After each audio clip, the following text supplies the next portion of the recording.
I just can't get motivated. If I had $1 for every time I've heard this or said this, I would have significantly more dollars than I have now.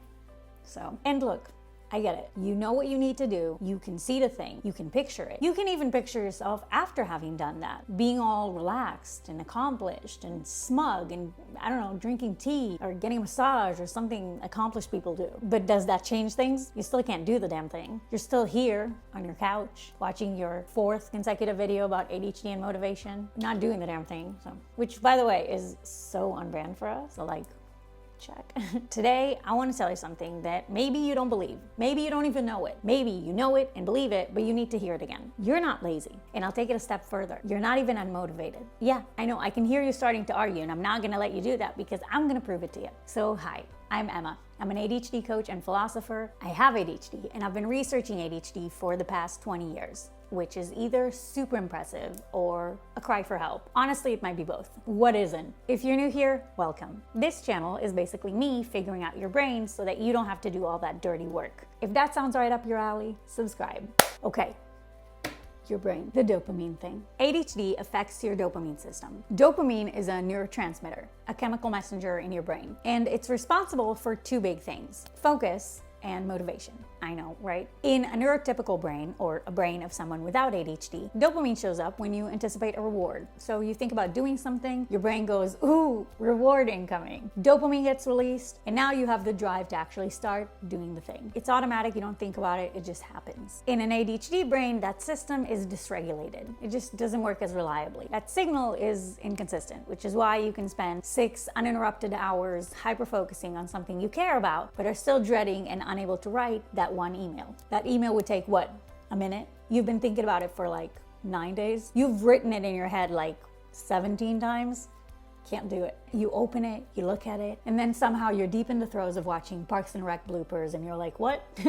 I don't remember looking for that. That's your dopamine system. And don't tell her I said that, but people around the office have been saying she's kind of unreliable. So it's a dopamine thing. And you can be mad at dopamine all you want, but has it helped thus far? I don't think it does. But you know what does help? Understanding it a little bit better and how to work with it. Let's do that. So you actually do have motivation, I promise. Intrinsic motivation is the motivation that comes from within. There's extrinsic motivation that comes from outside, like when someone's like, you need to do the thing. Intrinsic motivation is like, I need to do the thing.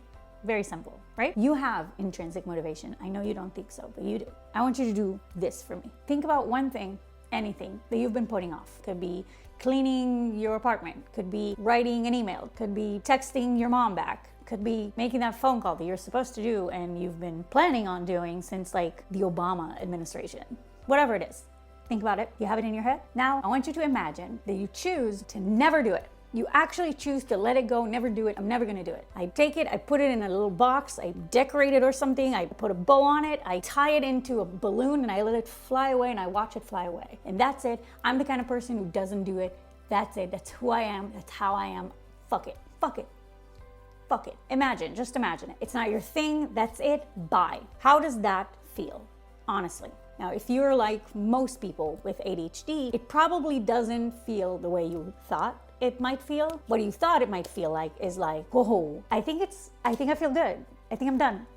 Thank you so much. Bye. No, it feels like the same. It feels the same, right? You feel the same, probably. You feel that it's still nagging, it's still there, it's not gone. You can't make it go. And why can't you make it go? What's going on, right? It's following you. It's showing up wherever you go. It's just a low hum in the back of your mind. It doesn't matter what you do. You could be relaxing and trying to have a nice time and, I need to do that thing. What is that? Well, it's not your enemy. I know, it feels like it. It feels like your fucking enemy, but it's not.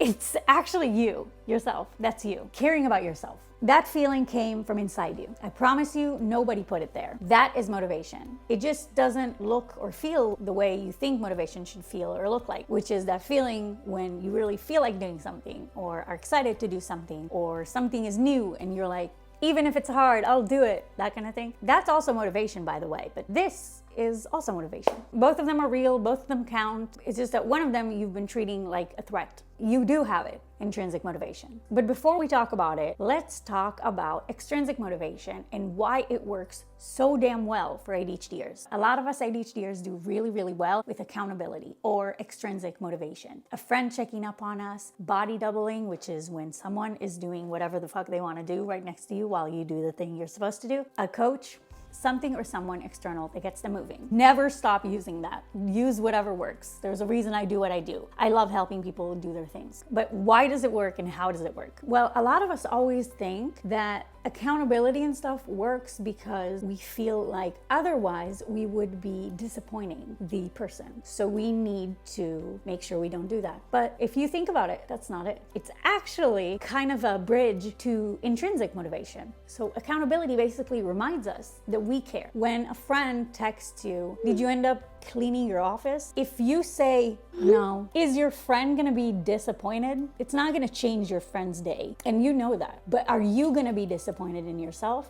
Probably. And so the reason that that helps you is because it's a reminder for you that this is something that you find important. It's like, oh, right, I'm the kind of person who wants to have a clean office. I'm the kind of person who wants to be on top of things. I'm the kind of person who cares about this. The check-in doesn't create the motivation. It just reminds you and reconnects you to the motivation that was there, which means that the version of you that cares about themselves, who has goals, who wants to be the type of person who feels good about things at the end of the day is always there. They're just kind of hard to find sometimes, and sometimes you need outside help, and that's okay. And now you know that. So back to intrinsic. I like to look at it like the way I look at hunger. You can experience hunger in two ways. You can feel it and think to yourself, oh my God, why do I need to handle this right now? I don't want to deal with this shit. Why is this my problem? I just want to exist without my body constantly needing things from me. What the fuck? Or you can feel it and go, okay, my body needs something.